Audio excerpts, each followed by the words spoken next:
मसीह में प्रिय भाई बहनों, प्रभु यीशु मसीह के नाम से सबको जय मसीह की। आज कुछ वचन हम लोग सीखेंगे।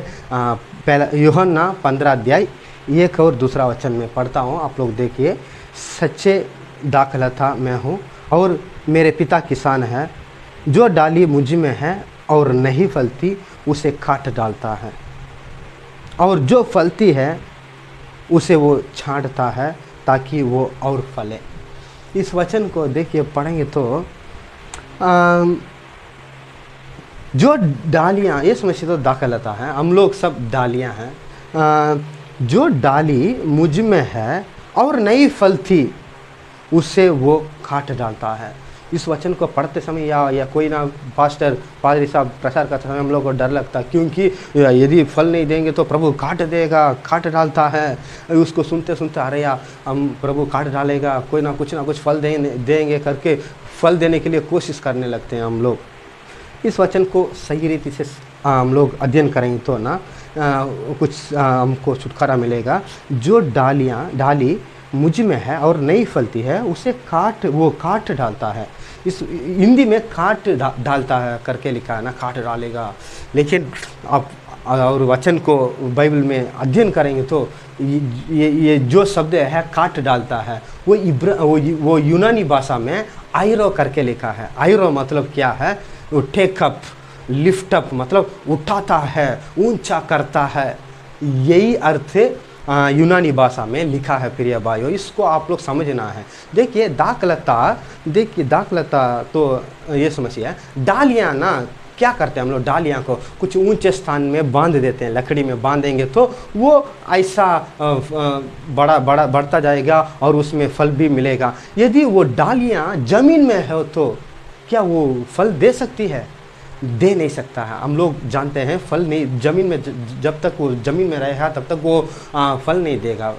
इसीलिए प्रभु कहता है मैं दाखलता है, जो डाली मुझ में है, क्योंकि ये यीशु मसीह में है और नहीं फलती है उसे वो काट डालता करके नहीं लिखा है, उससे वो उठाता है, जमीन से जो फल नहीं देती है, जो डालियाँ फल नहीं देती है उसको उठाकर उठाता है या संभालता है, ऊंचे स्थान में रखता है और नीचे, और जो फलती है उससे वो छांटता है ताकि और फले।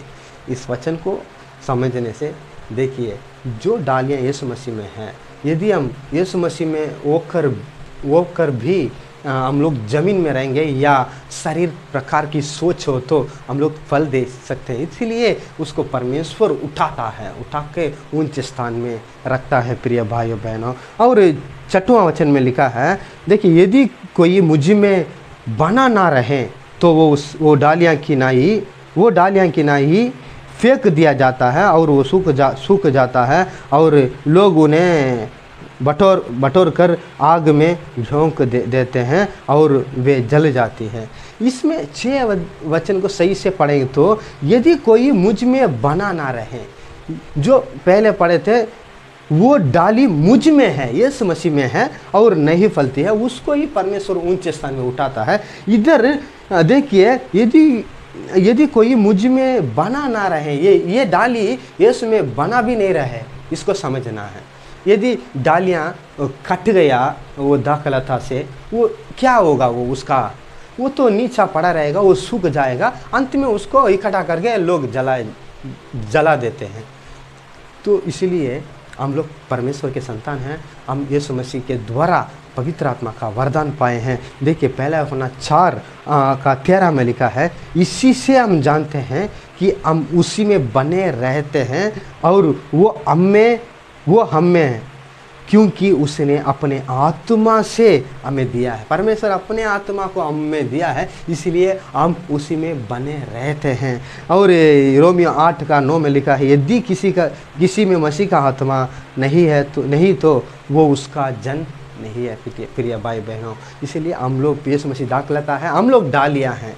यदि हम फल नहीं देंगे तो परमेश्वर उसको उठा के डालियाँ को ऊपर बांधेगा, तभी हम फल दे सकते हैं। यदि हम थोड़ा फल देंगे तो उसको भी प्रभु छांट कर, क्योंकि हमारा पिता परमेश्वर प्रेम है, वो काट कर डालने वाला पिता परमेश्वर नहीं है। इस वचन के अनुसार वो हमको उठाता है, काटता नहीं है। भाई प्रभु आपको आशीष दे इस वचन के द्वारा। जय मसीह की सबको।